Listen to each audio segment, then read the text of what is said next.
આજે અમે જય બિરસા મુંડા આદિવાસી યુવા સંગઠન તરફથી માનનીય ડીડીઓ સાહેબ દાહોદને નળ સે જળ યોજના બાબતે આવેદનપત્ર આપ્યું.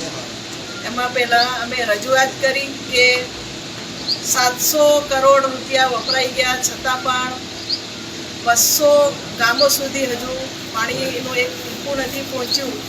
એ સમાચાર પત્રના માધ્યમથી અમે એ જાણકારી મેળવી અને માનનીય ડીડીઓ સાહેબને રૂબરૂ મુલાકાતનો સમય માંગીને અમે આજે જય બિરસા મુંડા આદિવાસી યુવા સંગઠન સાહેબની મુલાકાતે આવ્યા હતા. એમને અમે આવેદનપત્ર પણ આપ્યું છે અને સાહેબે અમને ખૂબ સારી સમજણ પણ આપી છે કે જે કંઈ જવાબદારી છે એ ગામના સરપંચની છે એવું માનનીય ડીડીઓ સાહેબે અમને ખૂબ સારી સમજણ આપીને આ વાત સમજાવી છે. અને અમે અમને આજે જે કંઈ ખૂટતી કડીઓ છે કે જેનાથી પાણી પહોંચ્યું નથી એ બાબતે અમે રજૂઆત કરી છે અને આવેદનપત્ર આપ્યું છે. આપનું નામ? તરુલતાબેન હઠીલા, જય બિરસા મુંડા આદિવાસી યુવા સંગઠન પ્રભારી, ગુજરાત.